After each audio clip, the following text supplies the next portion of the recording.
हथियार रखना शुरू किए अपनी आत्म आत्म सुरक्षा के लिए। पर धीरे धीरे क्या हुआ, जब आज़ाद हुए हम लोग और उसके बाद धीरे धीरे पिक्चर बनना शुरू हुई और हमारे गांव को, हमारे चंबल को लोगों ने डकैत से जोड़ दिया, डाकुओं से जोड़ दिया कि यहाँ डकैती हो सकते हैं।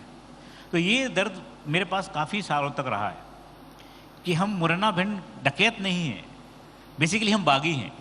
डकैत और बागी के बीच में बड़ा अंतर है। बागी वो होता है जो बगावत करता है सिस्टम से, हम सिस्टम से बगावत करने वाले लोग हैं। और इसीलिए मेरे मन में बहुत सालों से ये इच्छा थी कि इस डाकू वाली ज़िंदगी को हटा करके मैं ये दिखा पाऊँ कि ये जो एरिया है वो एरिया बेसिकली उन लोगों का है जो मेहनत करते हैं, आगे बढ़ते हैं। इसलिए डाकुओं का नाम हटाइए। आप जैसा बता रहे हैं कि जौरा में, मेरे गांव से 4-5 किलोमीटर दूर मेरा जौरा है, जहां दिबांग जी ने बात की, वो जगह थी जहां डाकुओं ने सरेंडर किया। वो जगह थी जहां पूरे दुनिया के सबसे बड़े बड़े लोग, सर्वोदयी नेता आए, विनोबा भावे जी आए, जयप्रकाश नारायण जी आए, सुब्बा राव जी आए। इन लोगों ने वहाँ पर सरेंडर किया और एक ऐसी प्यारी गांधी आश्रम बनाया। उसके बाद वहाँ के बच्चों में एक नई चेतना आई। मैं खुद उससे जुड़ा, मैं खुद उनकी यात्राओं में गया, खुद मैंने देखा। सुब्बा राव जी तो इतने बड़े गांधीवादी नेता थे कि 97 ईयर की एज में पिछले साल उनकी डेथ हुई है। और वो मुंबई जब भी आते थे तो अभी भी वो हाफ पैंट पहन करके, एक हाथ में झूला लटका करके मेरे पास ही आते थे, मेरे घर ही रुकते थे। तो मेरा बोलना ये है कि चंबल अकेला सिर्फ डाकू नहीं है, चंबल कुछ और है। हाँ, एक चंबल की खासियत ये है कि जो वो करना चाहता है वो जिद्दी है, उसको आप अच्छी जिद बना दीजिए। मान लीजिए कि आप बंदूकों की भाषा बात करते हैं, मान लीजिए वहाँ पर एक राइफल क्लब बना दीजिए, मान लीजिए शूटिंग के लिए कोई अच्छी शूटिंग रेंज बना दीजिए, तो वो तब्दील हो जाएगा, वहाँ पे लोग उसमें चले जाएंगे। फिर आप वहाँ से आप गए ग्वालियर? हाँ, तो मेरा सफ़र ऐसा था कि मैं जब गांव में था तब मैं चाहता था कि उतना ही मेरा विजन था कि 12th पास हो जाए, अच्छे नंबरों से हो जाए और मैं कुछ टाइपिंग वगैरह सीख लूँ, तो मैं कहीं ना कहीं चिपक जाऊँगा, कहीं लग जाऊँगा। मेरे घर की स्थिति ऐसी थी नहीं कि मैं अफोर्ड कर सकता। मैं चाहता था कि घर वालों के गाँव में कुछ थोड़ा बहुत हेल्प कर पाऊँ। तो 12th में जब, और 12th तो आप फेल हो गए? हाँ, एग्ज़ाम देने गया तो फेल हो गया। और फेल हो जाने के बाद समझ में आया कि ये फेल में क्यों हुआ हूँ, क्योंकि नकल नहीं चली। नकल नहीं चली? हाँ, क्योंकि हमारे यहाँ सामूहिक नकल करने का सिस्टम था। टीचर आते थे, बोर्ड पे लिखाते थे और हम सब लोग उसको टीप देते थे और टीप करके हम सब लोग परसेंटेज में अपने हिसाब से पास होते थे और कोशिश करते थे कुछ नौकरी लग जाए, कुछ काम धंधा हो जाए, कुछ शुरू करें। लेकिन उस साल क्या हुआ कि एक ऐसे व्यक्ति ऑफिसर के बन के रूप में आए जिन्होंने कि नकल नहीं होने देने का बीड़ा उठाया था और वो हमारे स्कूल में आके बैठ गए, नकल नहीं होने दूंगा। और सच में नकल नहीं हुई। तो मेरे दिमाग में ये बात गई कि हमारे उस बच्चे के लिए जो 12th में पढ़ रहा है, जो गरीब घर से है, उसके लिए सबसे बड़ा आदमी प्रिंसिपल होता है। और प्रिंसिपल हाथ जोड़ रहा है उनके सामने बार बार जा करके, नहीं नहीं रुको, आप खाना लाते हैं, चाय लाते हैं। तो उसने कहा नहीं, नकल होगी ही नहीं। तो मुझे ये लगा कि यार ये इतना बड़ा आदमी कौन है ये, और अगर इतना बड़ा आदमी है जिसके सामने सिस्टम ऐसे फैला हुआ है, बैठा हुआ है, तो ऐसा क्यों नहीं बन सकते हम। तो मुझे लगता है कि वो एक चीज़ मेरे अंदर रह गई। और जब मैंने उनसे बात की, चर्चाएं हुई, तो मुझे समझ में आया कि ऐसा बनने के लिए बेस्ट तरीका ये है कि आपको बहुत मेहनत करनी पड़ेगी, ये चीटिंग छोड़नी पड़ेगी, नकल छोड़नी पड़ेगी। और आप नकल छोड़ेंगे, चीटिंग छोड़ेंगे तो लाइफ में आप आगे बढ़ सकते हैं। और ये सोच करके फिर मैं ग्वालियर आया। और ग्वालियर में आपकी एक बहुत अच्छी मुलाकात हुई आपके ऐसे दोस्त की जिन्होंने फिर वो किताब लिखी आपके ऊपर। हाँ। लेकिन वो जो किताब है वो आपकी स्ट्रगल की रही। ऐसे कौन से पड़ाव हैं स्ट्रगल के जो आपके ध्यान में आते हैं, रहते हैं? और चूंकि अब फिल्म आ गई है, लोगों ने फिल्म देखी है, तो उसमें उनकी बात हुई उस स्ट्रगल की। ग्वालियर में आने के बाद मेरा एक अच्छा दोस्त बना अनुराग पाठक। अनुराग पाठक ने मुझे इतनी हेल्प की कि दोस्ती की परिभाषा ही थोड़ी अलग हो जाती है। उसने मुझे साथ रखा, मेरे साथ खाना दिया, मेरे को कपड़े दिए, मेरे को अपने साथ में हर समय साथ लेके जाता था। अपने पर्स को मुझे देता था, रख ले तू। बाद में मुझसे पैसे मांगता था कि चाउमीन के लिए दे रहा है कि 8 रुपये की चाउमीन हाफ आती थी उस समय।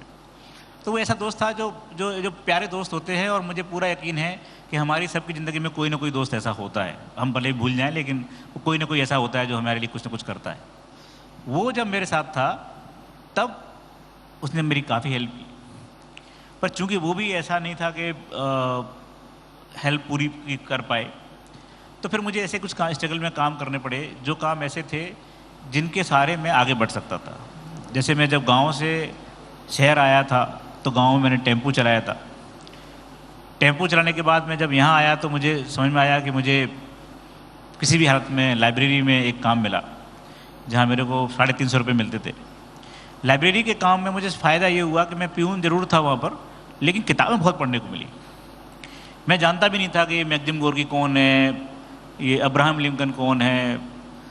मैं महात्मा गांधी के बारे में पढ़ पाया, मैं अम्बेडकर के जी के बारे में पढ़ पाया, ऐसे ऐसे बहुत सारे लोगों के बारे में पढ़ पाया जो मेरे लिए तिलिस्म था। मुझे पता ही नहीं था कि ये सब लोग इतना आगे कैसे बढ़े हैं। और मैंने एक बात महसूस की कि जितना जो आदमी आगे बढ़ा है वो उतना ही ज़्यादा ईमानदार, सरल और छोटे घरों से आया है। तो मुझे लगता था कि मैं क्यों नहीं कर सकता ऐसा, अगर वो कर सकते हैं तो। मेरी समस्या ये थी कि मुझे बोलना नहीं आता था, मेरी समस्या ये थी कि मुझे अंग्रेजी नहीं आती थी, मेरी समस्या ये थी कि मैथ नहीं आता था, साइंस नहीं आता था।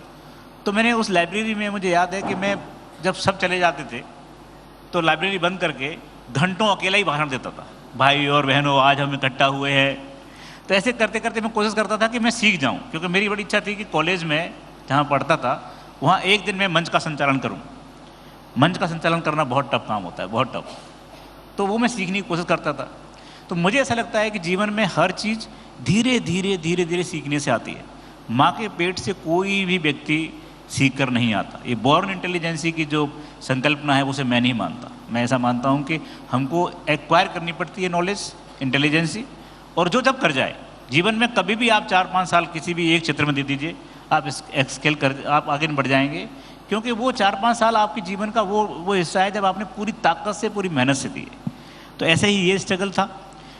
यहाँ एक ऐसी दिक्कत आई इस लाइब्रेरी में कि मुझे थोड़ा ऐसा बताया गया कि मैंने एक जगह पे जब पेपर रद्दी बेच रहा हूँ तो मैं पैसे ज़्यादा में बेच दिया, कम मैंने पैसे दिए, ऐसा उनका आरोप था। तो मैंने लाइब्रेरी छोड़ दी, क्योंकि मुझे लगा कि आप, मेरा ऐसा बोलना है कि स्वाभिमान की रक्षा हम लोगों को सब कुछ हार के करना चाहिए। मुझे लगा कि मेरा स्वाभिमान हाथ हो रहा है, तो लाइब्रेरी छोड़ी मैंने। उसके बाद मैं आटा चक्की पे आटा पीसने का काम करता था। आटा चक्की पे आटा पीसने में मैं घंटों आटा पीसता था। वो मेरे लाइफ का बड़ा स्ट्रगल वाला दौर था, जहाँ पर कि मुझे लगता है कि मुझे ये ताकत महसूस हुई। इस पिक्चर में एक बड़ा अच्छा एक डायलॉग है जो मुझे बड़ा पसंद है बहुत ज़्यादा, कि समस्या बाहर का अंधेरा नहीं है, समस्या अंदर का अंधेरा है। हमारे अंदर जो अंधेरा है ना, उससे लड़ने की एक ही तरीका हो सकता है, और वो ये है कि हम बाहर से नहीं डरें, अंदर अपने आप को मजबूत कर लेंगे तो फिर अपने आप सब ठीक होता जाता है। ये स्ट्रगल का दौर था। फिर उसके बाद एक और स्ट्रगल का दौर आया मेरी लाइफ में। वो ये था कि मुझे मालूम चला दिल्ली में कि मुखर्जी नगर के इलाके में, जहाँ हम लोग सब तैयारी करने पढ़ने जाते हैं, कि वहाँ पर डॉग वॉकिंग की जा सकती है। कई ऐसे घर थे जिनके बच्चे बाहर हैं या कोई और बाहर है, तो डॉग रखे हुए हैं घर में, बंदे हैं, उनको पोटी शोटी कराने के लिए जगह नहीं है, टाइम नहीं है। तो मुझे लगा ये सबसे बेस्ट तरीका है कि मैं कुछ डॉग ले लूँ और लेकर के घुमा कर 1-2 घंटे लेके आ जाऊँ और उसको ला दूँ। तो वो मैं करने लगा। मुझे एक डॉग का 400 रुपये मिलता था। 400 रुपये? 400 रुपये पर कुत्ता। ऐसे 4 कुत्ते भी आपके पास आ गए तो आप 1600 रुपये में आप जी खा सकते हैं, रह सकते हैं। तो वो मैंने किया। और उस दौर में जब मैं कर रहा था, तब एक लड़की थी दिल्ली में, श्रद्धा, जिसके साथ में मैं थोड़ा ज़्यादा कंफर्टेबल महसूस करता था, और मुझे लगता था कि ये वो लड़की है, जैसी लड़कियाँ आपके जीवन में आ जाएं तो आपका जीवन बहुत आगे निकल जाता है। पर मेरी दिक्कत थी कि उसको ये नहीं मालूम चलना चाहिए कि ये कुत्ता घुमाने का काम करता है, क्योंकि अगर ऐसा होगा तो कहीं ऐसा ना हो जाए बोले कि यार छोड़ो, ये लड़का किसी काम का नहीं है। पर मुझे आश्चर्य तब हुआ जब एक दिन उसे मालूम चल गया और उसने कहा, करे मुझे डॉग बहुत अच्छे लगते हैं, मैं भी चलूँगी तुम्हारे साथ।